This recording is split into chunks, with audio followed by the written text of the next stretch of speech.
Natural come out. Lockdown was a supernatural come out. முடக்கப்படுதலும் அசாதாரணமான வெளியேறுதலும், முடக்கப்படுதலும் அசாதாரணமான எழுப்புதலும் என்கிற தலைப்பின் கீழாக கர்த்தருடைய வார்த்தையை உங்களோடு கூட நான் பகிர்ந்து கொள்ள விரும்புகிறேன். We are all locked down. Our country is locked down. The whole world, almost all of the world is locked down. எல்லாமே முடக்கப்பட்டிருக்கிறது. நம்ம எல்லாரும் ஒரு குறுகிய வட்டத்திற்குள்ளாக, வீட்டிற்குள்ளாகவோ ஒரு குறிப்பிட்ட பகுதிக்குள்ளாகவோ நாம் முடக்கப்பட்டிருக்கிறோம். இன்றைக்கு தொழில்கள் முடக்கப்பட்டிருக்கிறது, அலுவலகங்கள் முடக்கப்பட்டிருக்கிறது, பள்ளிகள் முடக்கப்பட்டிருக்கிறது, போக்குவரத்து முடக்கப்பட்டிருக்கிறது, எல்லாமே பொருளாதாரம் முடக்கப்பட்டிருக்கிறது. ஏன் திருச்சபை கூட இன்றைக்கு முடக்கப்பட்டிருக்கிறதை நாம் பார்க்கிறோம், அடக்கி வைக்கப்பட்டிருக்கிறோம். இந்த முடக்கப்படுதல் ஒருவேளை நம்முடைய வாழ்க்கையிலே அரசாங்கத்தால் ஏற்படுத்தப்பட்டிருக்கிறது, மனிதர்களால் ஏற்படுத்தப்பட்டிருக்கிறது, சூழ்நிலைகளால் ஏற்படுத்தப்பட்டிருக்கிறது, கொள்ளை நோய்களால் ஏற்படுத்தப்பட்டிருக்கிறது, செல்வாக்குமிக்க மனிதர்களால் ஏற்படுத்தப்பட்டிருக்கிறது. இந்த முடக்கப்படுகிற நாட்கள் இது தேவையான ஒரு சூழ்நிலையாக காணப்படுகிறது. இது ஏதோ சமூக பரவலிருந்து தடுப்பதற்காக இந்த முடக்கப்படுதலை அரசாங்கம் ஏற்படுத்தி வைத்திருக்கிறதை பார்க்கிறோம். ஆனால் இந்த முடக்கப்படுகிற இந்த நாட்களிலே அநேக பாதிப்புகள் எல்லா மக்களுக்கும் ஏற்படுத்தப்பட்டிருக்கிறதை நாம் பார்க்கிறோம். சைக்காலஜிக்கல் லாக்டவுன், மன ரீதியாக மக்கள் முடங்கி போயிருக்கிறதை நாம் பார்க்க முடியும். வீடுகளில் இருக்கிற உங்களுக்கு தெரியும், நம்மை சுற்றிலும் இருக்கிற மக்களை பார்க்கிறதை தெரியும். ஊரெல்லாம் சுற்றி தெரிந்தவர்கள், வெளியிலே சகஜமாக சென்று கொண்டிருந்தவர்கள் இன்று வீட்டுக்குள்ளாகவே ஏறக்குறைய ஒரு மாதமாக வீட்டிலே இருப்பது என்பது மிகவும் கடினமான காரியம். இப்பேற்பட்ட சூழ்நிலையில் நாம் முடக்கப்பட்டிருக்கும். எனவே மன ரீதியாக, மன அழுத்தத்திற்கு நேராக அநேக ஜனங்கள் முடக்கப்பட்டிருக்கிறதை பார்க்கிறோம். எக்கனாமிக்கல் லாக்டவுன், பொருளாதாரமும் அப்படியே ஸ்தம்பித்து போய் முடக்கப்பட்டிருக்கிறதை நாம் பார்க்கிறோம். சோசியல், சமூக ரீதியாக, உறவுகள் ரீதியாக இன்றைக்கு பார்க்கும்போது ஒருவர்கள் சந்திக்க கூடாதபடிக்கு, சகஜமாக போகக்கூடாதபடிக்கு, உறவினர் மத்தியிலே போகக்கூடாதபடிக்கு, பெற்றோரிடையே போகக்கூடாதபடிக்கு, பிள்ளைகளிடத்திலே போகக்கூடாதபடிக்கு, நண்பர்களிடையே போகக்கூடாதபடிக்கு, உறவுகள் ரீதியாக, சமூக ரீதியாக நாம் முடக்கப்பட்டிருக்கிறதை இந்த நாட்டிலே பார்த்திருக்கிறோம். இன்னொரு விதத்திலே சொல்ல போனால் ஸ்பிரிச்சுவல் லாக்டவுன். ஒருவேளை அநேக ஜனங்களுக்கு வீடுகளிலே ஜெபங்கள் நடைபெற்றுக் கொண்டிருந்தாலும் திருச்சபையாக கூடி வரக்கூடாதபடிக்கு நாம் முடக்கப்பட்டிருக்கிறதை பார்க்கிறோம். இந்த நாட்களிலே வீடுகளில் இருக்கிற நாம், தேவ பிள்ளைகளாகிய நாம், வீடுகளில் நம்முடைய மனது முடக்கப்பட்டு விடக்கூடாது, நம்முடைய சரீரம் நம்முடைய சரீர சுகம் முடக்கப்பட்டு விடக்கூடாது என்பதை நான் உங்களுக்கு சொல்வதற்காக இந்த செய்தியை நான் உங்களுக்கு கொடுக்கிறேன். வீட்டிலே இருந்தாலும் பட்டு விடக்கூடாது, நம்முடைய மூளை அறிவு முடக்கப்பட்டு விடக்கூடாது, நம்முடைய ஹெல்த், நம்முடைய சரீரத்துடைய சுகங்கள் முடக்கப்பட்டு விடக்கூடாது. அப்படியே அமர்ந்து நம்முடைய எடை அதிகரித்து விடக்கூடாது. அப்படியே வீட்டிலே சும்மாக இருந்து நம்முடைய மூளை அறிவு அப்படியே குன்றி போய் விடக்கூடாது. ஒன்றும் செய்யாமல் சாப்பிடுவது, படுப்பது, எழுந்திருப்பது, அப்படியே வீட்டுக்குள் உலாவிக் கொண்டிருப்பது, இப்படியே இருப்போமானால் 20 நாட்களிலே 30 நாட்களிலே நம் வீட்டை விட்டு வெளியே வருகிற பொழுது அநேக சரீரத்திலே பாதிப்புகள் ஏற்படுத்திவிடும், முடக்கப்பட்டு விடுவோம். நம்ம ஒரு காரியத்தை 21 நாட்கள் அல்லது ஒரு 30 நாட்கள் ஒரு காரியத்தை தொடர்ந்தேர்ச்சியாக செய்து கொண்டிருப்போமானால் அது நம்முடைய வாழ்க்கையிலே சில பாதிப்புகளை ஏற்படுத்திவிடும். சில அது பழக்க வழக்கமாக மாறிவிடும். இப்போ நாம் வீட்டுக்குள்ளே முடங்கி இருக்கிறோம், அடுத்த 30 நாட்களுக்கு பின்பு வெளியே செல்லக்கூடாத ஒரு சூழ்நிலைக்கு நேராக நாம் தள்ளப்பட்டு விட கூடாது. இந்த நாட்டில் எந்த விதமான வேலைகள் இல்லாமல் இருக்கிறோம். எனவே மீண்டும் வேலை செய்யக்கூடாதபடிக்கு நாம் முடக்கப்பட்டு விடக்கூடாது. எனவே இந்த காலத்திலே முடக்கப்பட்டிருக்கிற இந்த சூழ்நிலை எப்படி அசாதாரணமாக வெளியே எழும்பி வருவது என்கிற தலைப்பின் கீழாக உங்களோடு கூட நான் சில காரியங்களை நான் பகிர்ந்து கொள்ள விரும்புகிறேன். அதற்கு முன்பதாக 1986 ஆண்டு டேவிட் வில்கர்சன் என்கிற ஒரு மாபெரும் ஒரு தேவ மனிதர், ஒரு போதகர், ஒரு தீர்க்கதரிசி, ஒரு மிக தலை சிறந்து விளங்கிய ஒரு சுவிசேஷகர் அமெரிக்க தேசத்தில் இருந்தார். He was known for his accurate prophecy. அவர் சொல்லுகிற ஒவ்வொரு தீர்க்கதரிசன வார்த்தைகளும் மிகவும் நிஜமானதாக, உண்மையானதாக, அக்காலத்திலே நிறைவேறினதை எல்லாரும் அறிந்திருந்தார்கள். எனவே அவர் அந்த நாட்களிலே தீர்க்கதரிசனமாக சொன்ன ஒரு தீர்க்கதரிசனமான ஒரு காரியம் என்னவென்றால், ஒரு வைரஸ் உலகத்திலே தோன்றும். அந்த வைரஸ் ஆனது உலகம் முழுவதையும் அப்படியே முடக்கி போடும்.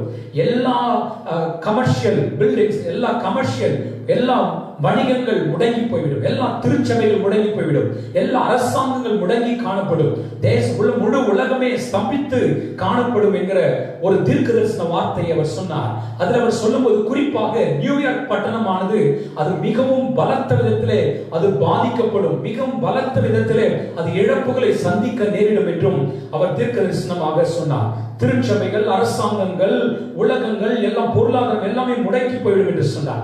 அந்த தீர்க்கதரிசனத்தை தொடர்ந்து அந்த தீர்க்கதரிசனத்தில் பின்பகுதியிலே ஒரு அற்புதமான ஒரு காரியத்தையும் அவர் சொன்னார். அது என்னவென்றால், அந்த தீர்க்கதரிசன வைரஸ் பரவி தேசத்தை முடக்கி முடிகிற ஒரு காலகட்டத்திலே தேசத்திலே தேவனுடைய மனம் திரும்புதலின் வல்லமை ஊற்றப்படும். ஆங்காங்கே தேசங்கள் மனம் திரும்பும், ஜனங்கள் பாவ உணர்வடைந்து கர்த்தருக்கு நேராக திரும்புவார்கள். அந்த முடிவு காலகட்டத்திலே உலகத்திலே the third great awakening in the world, உலகத்திலே ஒரு மூன்றாவது ஒரு மாபெரும் எழுப்புதல் உண்டாகும். ஆதி திருச்சபையிலே எப்படி ஒரு எழுப்புதல் உண்டானதோ, அசுசா ஸ்ட்ரீட்டிலே 19ஆம் நூற்றாண்டிலே எப்படி ஒரு எழுப்புதல் தீ பிடித்து தேசமெங்கும் பரவினதோ, அதை போலவே ஒரு மாபெரும் எழுப்புதல் தீ பற்றியது என்று சொன்னார். இன்றைக்கு அந்த தீர்க்கதரிசன வார்த்தைகள் நிறைவேறிக் கொண்டிருக்கிறதை நாம் பார்க்கிறோம். ஒரு வைரஸ் எழுப்பி இருக்கிறது, 200க்கும் மேற்பட்ட நாடுகளை முடக்கி வைத்திருக்கிறது. இந்த நாட்களில் அநேக தேசங்கள் தேவனுக்கு நேராக மனம் திரும்பிக் கொண்டிருக்கிறதை பார்க்கிறோம். அநேக மக்கள் தேவனை நோக்கி தேடிக் கொண்டிருக்கிறதை பார்க்கிறோம். இதனுடைய முடிவு என்னவாக இருக்கும்? உலகம் அழிந்து போவதில்லை, மாறாக உலகத்திலே ஒரு மாபெரும் எழுப்புதல் உண்டாக போகிறது என்பதை அவர் தீர்க்கதரிசனமாக சொன்னார். அதை அந்த நாட்களில் நாம் பார்க்க போகிறோம். ஒருவேளை இன்னும் எத்தனை நாட்கள் நாம் வீட்டிலே முடக்கப்பட்டு இருப்போம் என்று தெரியாது. ஆனால் முடக்கப்படுகிற நாட்களே தேவ பிள்ளைகள் இது நம்மை பக்குவப்படுத்திக் கொள்ளுகிற நாட்களாக, எழும்புகிற நாட்களாக இருக்க வேண்டும் என்பதை ஆண்டவராகிய தேவன் நமக்கு இந்த காலத்திலே சுட்டி காண்பிக்கிறார். முதலாவதாக சில காரியங்களை நான் சொல்ல விரும்புகிறேன். ஒன்று, Jesus was locked down for 3 days. இயேசு கிறிஸ்து 3 நாட்கள் முடக்கி வைக்கப்பட்டார். அப்போஸ்தலர் 2ஆம் அதிகாரம் 24ஆம் வசனத்திலே நீங்கள் வாசித்து பார்ப்பீர்களானால், அப்போஸ்தலர் 2:24, தேவன் அவருடைய மரண கட்டை அவிழ்த்து அவரை எழுப்பினார், அவர் மரணத்தினால் கட்டப்பட்டிருக்க கூடாதிருந்தது. தேவன் அவருடைய மரண கட்டை அவிழ்த்து அவரை எழுப்பினார், அவர் மரணத்தினால் கட்டப்பட்டிருக்க கூடாதிருந்தது. Death could not hold him down.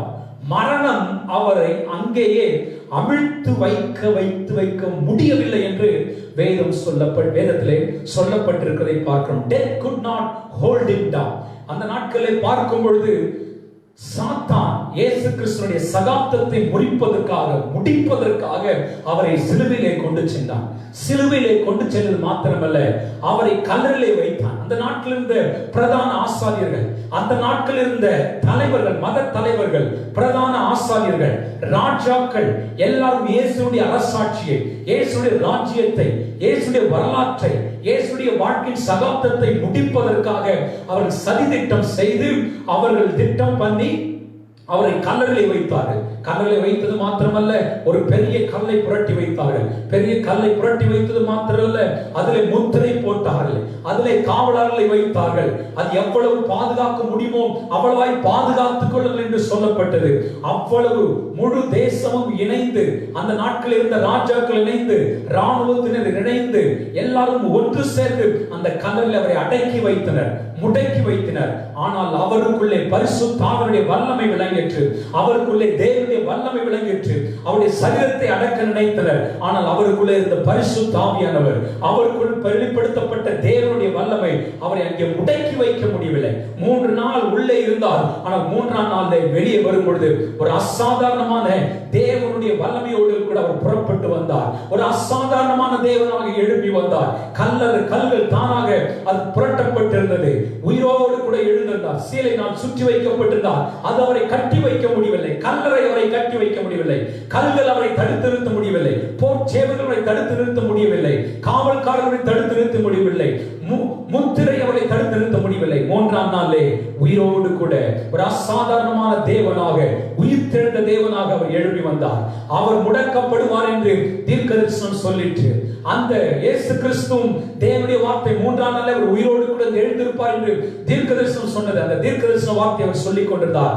மாத்திரமல்ல, அந்த தீர்க்கதரிசன வார்த்தை அவர் சொல்லிக் கொண்டே இருந்தபடினாலே, வார்த்தையை பேசினபடினாலே, மூன்றாம் நாளிலே பரிசுத்த ஆவியினுடைய வல்லமை, தேவனுடைய வல்லமை அவருடைய வாழ்க்கையில் வெளிப்பட்டது. முடக்கி வைக்கப்பட்டிருந்த இயேசு அசாதாரணமான தேவனாக அவர் உயிரோடு கூட எழுப்பி வந்து தம்மை ஜனங்களுக்கு முன்பதாக தான் தெய்வம் என்பதை நிரூபித்து காண்பித்தார். அந்த நாட்களிலே வீடுகளை முடக்கி வைக்கப்பட்டிருக்கிற தேவனுடைய பிள்ளைகளே, உங்களுக்கு நான் சொல்லுகிறேன், இந்த நாட்களில் நாம் முடங்கி இருக்க கூடாது.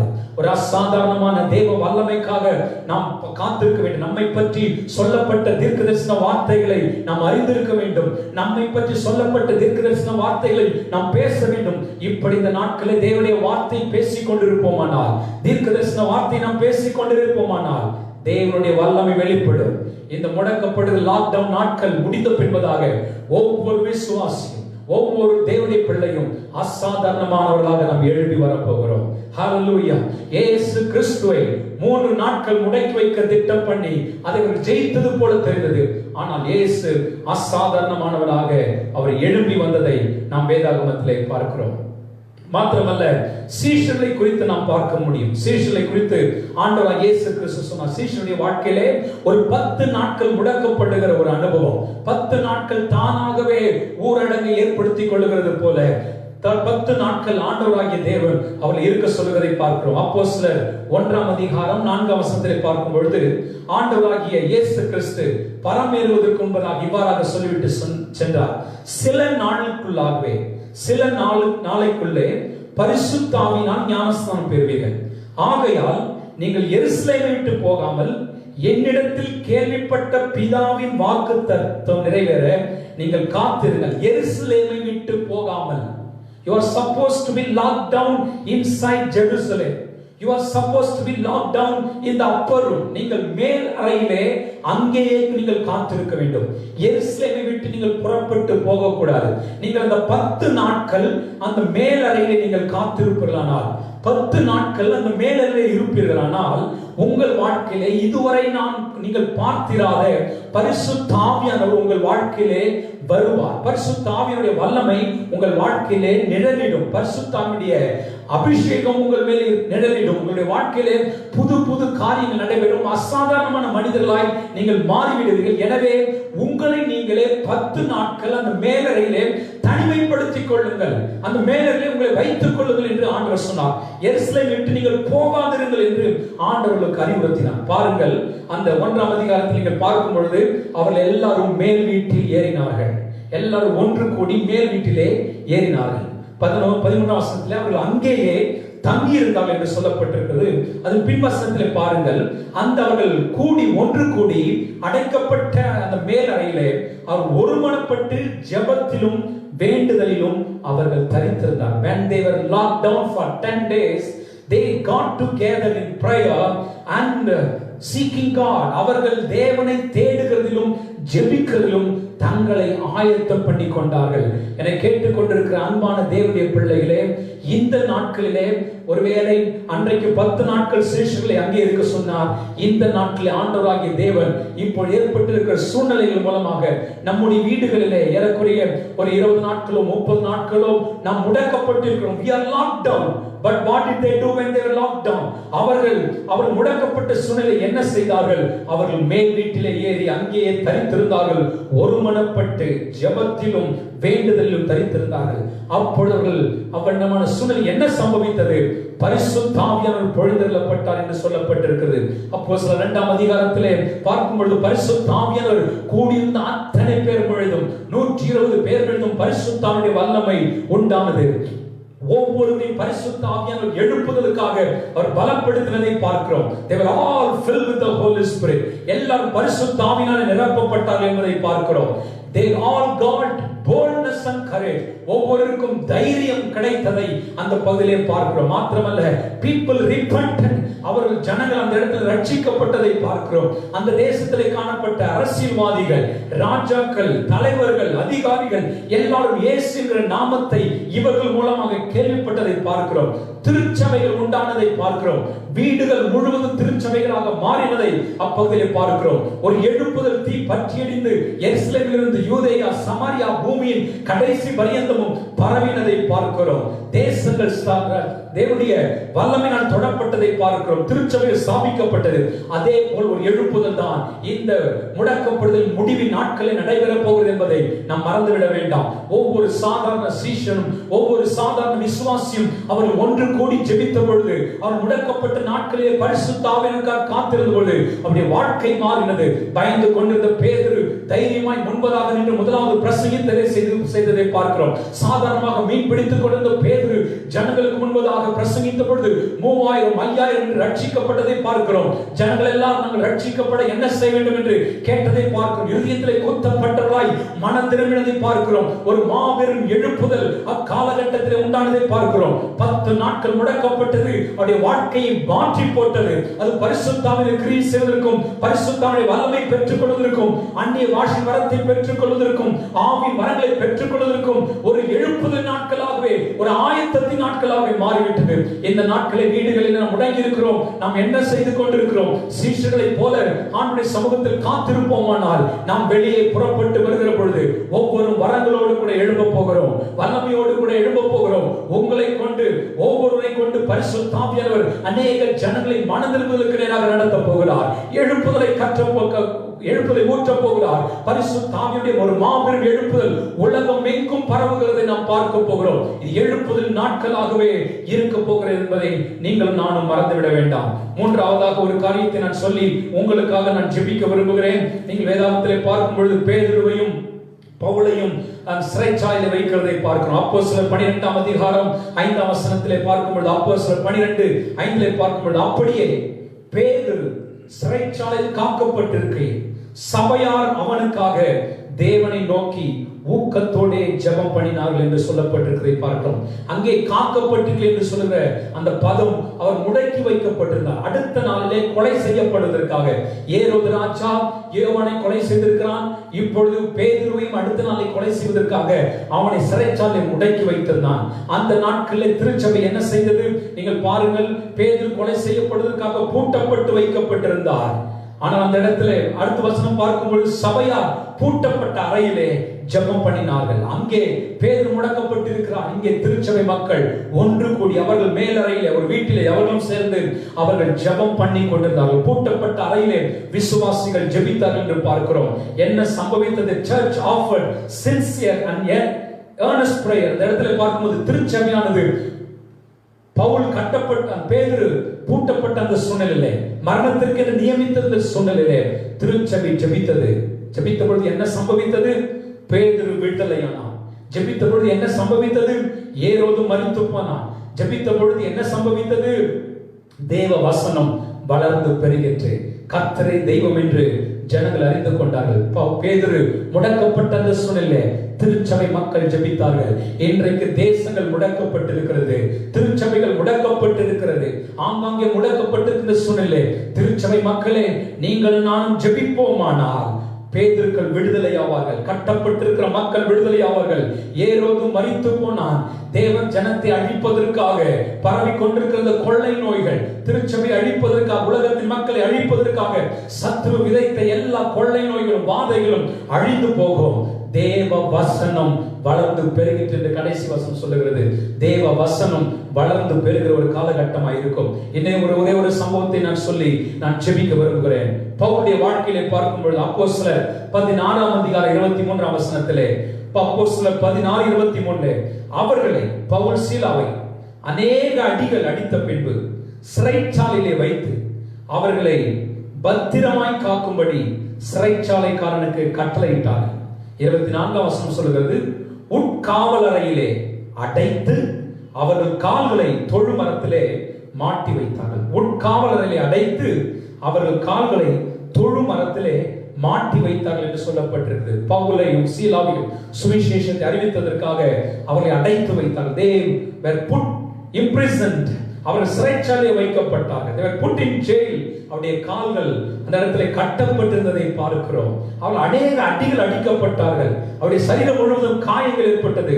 முடக்கி வைக்கப்பட்டார்கள். மேற்கொண்டு சுவிசேஷம் அறிவிக்க கூடாதபடிக்கு, மேற்கொண்டு சுவிசேஷம் பரப்ப கூடாதபடிக்கு, மேற்கொண்டு திருச்சபையை ஸ்தாபிக்க கூடாதபடிக்கு அவர்கள் முடக்கப்பட்டிருந்தார்கள். ஆனால் அவர்கள் ஒருவேளை கால்கள் கட்டப்பட்டிருந்திருக்கலாம், கரங்கள் கட்டப்பட்டிருந்திருக்கலாம், சிறைச்சாலைகள் அவர்கள் கட்டப்பட்டு சுமந்து தள்ளப்பட்டிருக்கலாம். ஆனால் அவர்கள் செய்தது என்ன? What did Paul and Silas did? அவர்கள் என்ன செய்தார்கள்? அந்த இடத்துல பார்க்கும்போது பவுலும் சீலாவும் செய்திருந்த நடுராத்திரியிலே ஜெபம் பண்ணினார்கள். ஆமென். முடக்கப்பட்ட சூழ்நிலையிலே அவர்கள் ஜெபிப்பதை நிறுத்தவில்லை. மாத்திரமல்ல, அதே வசனம் சொல்லுகிறது, தேவனை துதித்து பாடினார்கள் என்று சொல்லப்பட்டிருக்கிறது. அவருடைய நாவுகள் கட்டப்பட்டிருக்கவில்லை.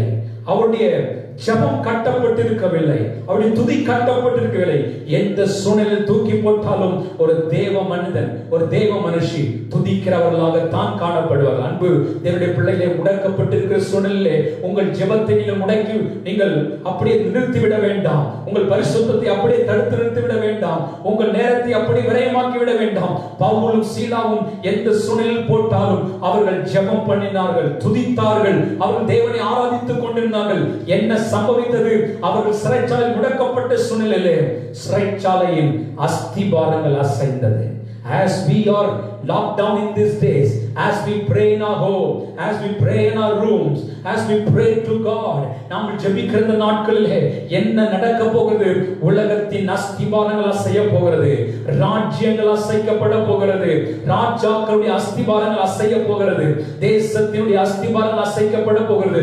மாபெரும் மாற்றத்தை தேவன் கொடுக்க போகிறார். உடனே கதவுகள் திறவுண்டன் என்று வேதம் சொல்லுகிறது. பவுலும் சீலாவும் தேவனை நோக்கி ஜெபம் பண்ணி துதித்த பொழுது என்ன சம்பவித்தது? உடனே கதவுகள் திறவுண்டன. After this lockdown, as we are praying and seeking God earnestly, நாம் ஆண்டவரை துதித்து தேடுகிற இந்த நாட்களிலே, துதிக்கிற இந்த நாட்களிலே, there are many doors going to open. கதவுகள், வாசல்கள் திறக்க போகிறது. சுவிசேஷத்திற்கான வாசல்கள் திறக்க போகிறது. ஊழியத்திற்கான வாசல்கள் திறக்க போகிறது.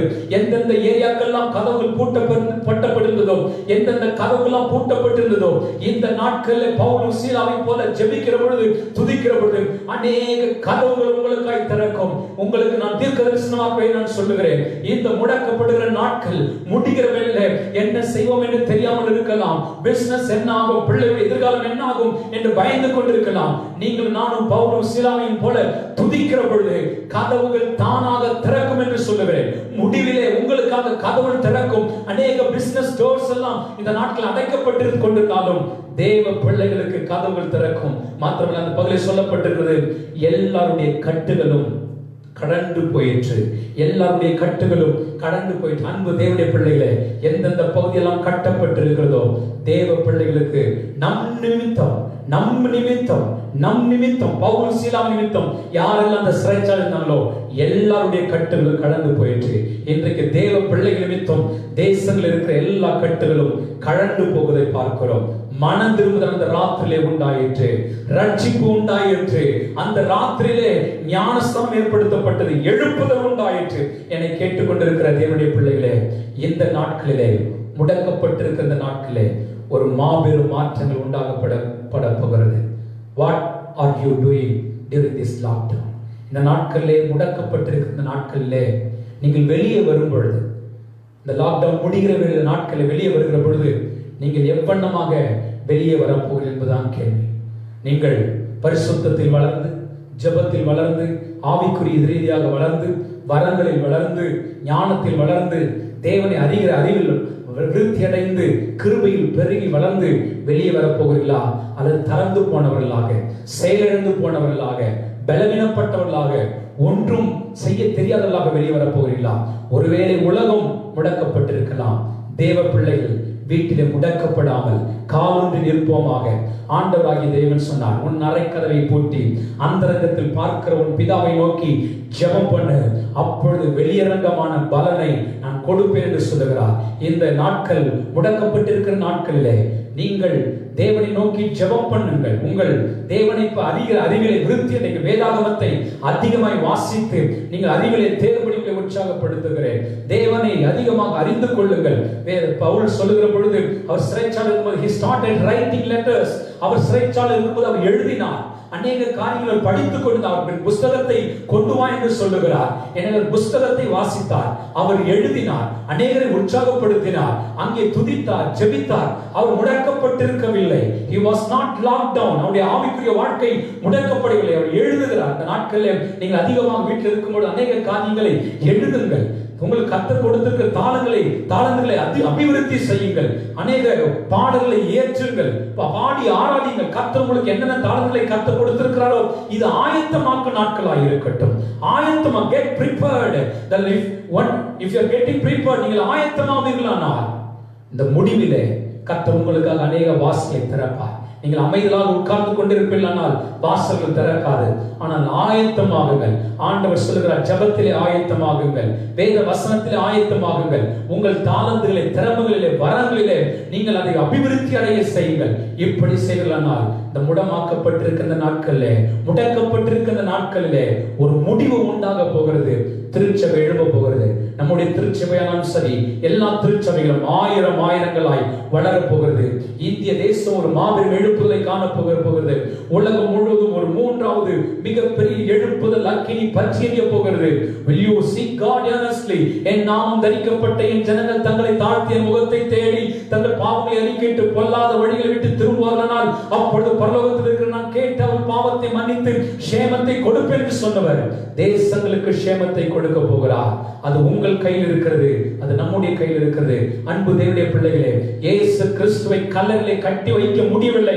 மூன்றாம் நாளே அசாதாரணமான தேவனாக உயிரோடு கூட அவர் எழும்பி வந்தார். சீஷர்கள் 10 நாட்கள் மேல் மாடியிலே கூடியிருந்த பொழுது அசாதாரணமானவர்களாக புறப்பட்டு வந்தார்கள். பவுலும் சீலாவும் சிறைச்சாலை வைக்கப்பட்டிருந்த பொழுது அவர்கள் வெளியே அசாதாரணமானவர்களாக புறப்பட்டு வந்தார்கள். பேதுரு சிறைச்சாலை வைக்கப்பட்டிருந்த போது அசாதாரணமானவராக புறப்பட்டு வெளியே வந்தார். என்னை கேட்டுக் கொண்டிருக்கிற தேவனுடைய பிள்ளையே, இந்த நாட்களின் முடிவிலே நீங்களும் நானும் வெளியே வருகிற பொழுது, திருச்சபைக்கு மீண்டும் வருகிற பொழுது, உலகத்திற்கு மீண்டும் வெளியே வருகிற பொழுது அசாதாரணமானவர்களாக வெளியே வருவதற்கு கர்த்தர் உதவி செய்வாராக.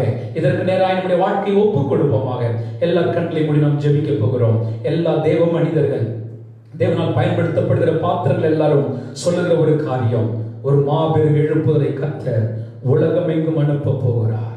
The Lord is going to send a great revival. Would you bow down your heads? உங்கள் தலைகளை தாழ்த்துவீர்களா? இருக்கிற இடங்களிலே குடும்பமாக ஆண்டவரை நோக்கி பாருங்கள். தனியாக நோக்கி பாருங்கள். ஆண்டவரே, அப்பா, எந்த புத்தகத்தை நான் வாசிக்கவே இல்லை, வேதாகமத்தை எடுப்பதே இல்லை ஆண்டவரே, நான் முழங்கால் படியிடுவதே இல்லை, நான் ஜெபிப்பதே இல்லை ஆண்டவரே. இந்த நாட்களை நான் அப்படியே முடங்கி போயிருக்கிறேன். நான் ஆண்டவரே, என்னை நான் முடக்கி கொண்டு விட்டேன். என் ஆவிக்குரிய வாழ்க்கை முடங்கி போயிருக்கிறது. என் சரீரம் ஆண்டவரே பலவீனம் அடைந்து கொண்டிருக்கிறது. மன ரீதியாக நான் பாதிக்கப்பட்டிருக்கிறேன். ஆனால் இதை ஆண்டவரே, இப்பேற்பட்ட சூழ்நிலை என்னுடைய வாழ்க்கையை முடக்கி போய்விடுவதற்கு நான் இடம் கொடாதபடிக்கு ஆண்டவரே, நான் வெளியே வருகிற பொழுது ஒரு அசாதாரணமான தேவ மனுஷனாக, தேவ மனுஷியாக, தேவனுடைய பாத்திரமாக நான் வெளியே வரேன். ஆண்டவரே, கண்களை மூடி கரங்களை உயர்த்தி இருக்கிற இடத்துல ஒரு நிமிஷம் ஒப்பு கொடுத்து ஜெபம் பண்ணுவீங்களா? அன்பு தேவனுடைய பிள்ளையே, திருச்சபைக்கு வர முடியாவிட்டாலும் வீட்டிலே இருந்து ஜெபியுங்கள். கர்த்தர் உங்களுக்கு கொடுத்த தாளந்துகளை தயார் செய்யுங்கள், ஆயத்தப்படுத்துங்கள். ஆவிக்குரிய வரங்களிலே வளருங்கள், புத்தகங்களை வாசியுங்கள், வேதாகமத்தை அதிகமாக நேசியுங்கள், தியானியுங்கள், பரிசுத்த ஆவியானவருக்காக காத்திருங்கள், அந்நிய பாஷை வரத்திற்காக காத்திருங்கள், தீர்க்கதரிசன வரத்திற்காக காத்திருங்கள், ஞானத்தை போதிக்கும் வரத்திற்காக காத்திருங்கள். தானாக வரப்போகிறதில்லை. முடக்கப்பட்டிருக்கிற இந்த நாட்களிலே நீங்கள் வெளியே வெற்றிகரமாக வர வேண்டுமானால் காத்திருந்தால், தேவனை நோக்கி பார்த்தால், விருத்தி அடைவதற்கு நீங்கள் விட்டு கொடுப்பீர்களானால், பேச்சை குறைத்து பலத்திலே வளருவீர்களானால், இன்னும் கொஞ்ச நாட்கள் நீங்கள் வெளியே வருகிற பொழுது தேவன் உங்களை கொண்டு செய்யும் காரியம் பயங்கரமாயிருக்கும். அநேக கதவுகள் உங்களுக்காக திறக்கப்பட்டிருக்கும். உங்கள் மூலம் அநேகர் இயேசுவை காண்பார்கள். தேசம் எழுப்புதலை காணப்போகிறது. அன்பின் பரலோக பிதாவே, உடைய குமாரனாகிய இயேசுவின் நாமத்தினால் உடைய சமூகத்தில் வருகிறோம். இன்றைக்கும் இந்த நேரலை மூலமாக இணைந்து கர்த்தருடைய வார்த்தை கேட்ட ஆராதித்த ஒவ்வொரு தனிப்பட்ட நபருக்காக, குடும்பத்திற்காக நான் ஜெபிக்கிறேன். இந்த நாட்களே ஒருவேளை அந்த கொள்ளை நோய் நிமித்தம் சமூக பரவலை தடுப்பதற்காக நாங்கள் வீடுகளை முடக்கப்பட்டிருந்தாலும் எங்கள் ஆவிக்குரிய வாழ்க்கை, எங்களுடைய வளர்ச்சி, எங்களுடைய விருத்தி முடக்கப்படாதபடிக்கு அதற்காக நாங்கள் ஆயத்தப்பட கர்த்தர் உதவி செய்யும். இயேசு எப்படி கல்லறையிலிருந்து 3ஆம் நாளிலே மரணத்தையும் பாதாளத்தையும் நோயையும் பேயையும் சாத்தானை சதி திட்டத்தையும் ஜெயித்தவராய் வெளியே வந்தோம், அப்படியே நாங்கள் வெளியே வர உதவி செய்யும். நசரேயனாகிய இயேசு எழுப்பினவர் எங்களை எழுப்பி வெற்றிகரமாய் வெளியே வந்து உமக்காக பிரகாசிக்கலாய் மாற்றும்படியாய் ஜெபிக்கிறோம். எப்படி உலர்ந்து போன எலும்புகள் தலை தனியாக, கரங்கள் தனியாக, கால்கள் தனியாக எல்லாம் உலர்ந்து போய் சிதறப்பட்டு கடந்த பொழுது ஆவியானவர் வந்த பொழுது ஒன்று சேர்ந்து ஒரு பெரிய சேனையை எழுப்பிற்றோம். அதே போல இந்த நாட்களில் பரிசுத்த ஆவியானவர் தம்முடைய காற்றை வீச பண்ணுவீராக. ஒவ்வொருடைய வாழ்க்கையிலும் ஒரு எழுப்புதல் உண்டாவதாக. இந்த முடக்கப்படுகிற நாட்களின் முடிவிலே எழுப்புதல் அக்கினி தேசங்களிலே, திருச்சபையிலே, எங்கள் வாழ்க்கையிலே, உள்ளங்களிலே, வீடுகளை பற்றியறிவதாக. அப்படிப்பட்ட எங்களை மாற்றுவதற்காக நன்றி. உமக்கே கனத்தை மகிமை செலுத்துகிறோம். இயேசுவின் நாமத்தில் ஜெபிக்கிறோம் நல்ல பிதாவே, ஆமென், ஆமென். இப்பொழுது நம்முடைய கர்த்தராகிய இயேசு கிறிஸ்துவின் கிருபையும் பிதாவாகிய தேவனுடைய அன்பும் பரிசுத்த ஆவியுடைய ஐக்கியமும் இப்பொழுதும் எப்பொழுதும் நம் அனைவரோடு கூட இருப்பதாக. ஆமென், ஆமென். ஒவ்வொரு நாளும் நன்றாக ஜெபியுங்கள். திருச்சபையாரோடு கூட, சக விசுவாசிகளோடு கூட தொலைபேசி மூலமாக பேசுங்கள். உங்களுக்கு ஏதாகிலும் உதவிகள் தேவையானால் இந்த வீடியோவை மற்றவர்களுக்கு நீங்கள் ஷேர் பண்ணும்படி கேட்கிறேன். உங்களுக்கு பிரயோஜனமாக இருக்குமானால் இதை மற்ற உங்கள் சக நண்பர்களோடு கூட நீங்கள் ஷேர் பண்ணும்படி உங்களை அன்பாய் நான் கேட்கிறேன். உங்களுக்கு ஏதாவது உதவிகள் தேவையானால் எங்களோடு கூட தொடர்பு கொள்ளுங்கள். எங்களால் இயன்ற உதவிகளை உங்களுக்கு செய்கிறோம். May God bless you all.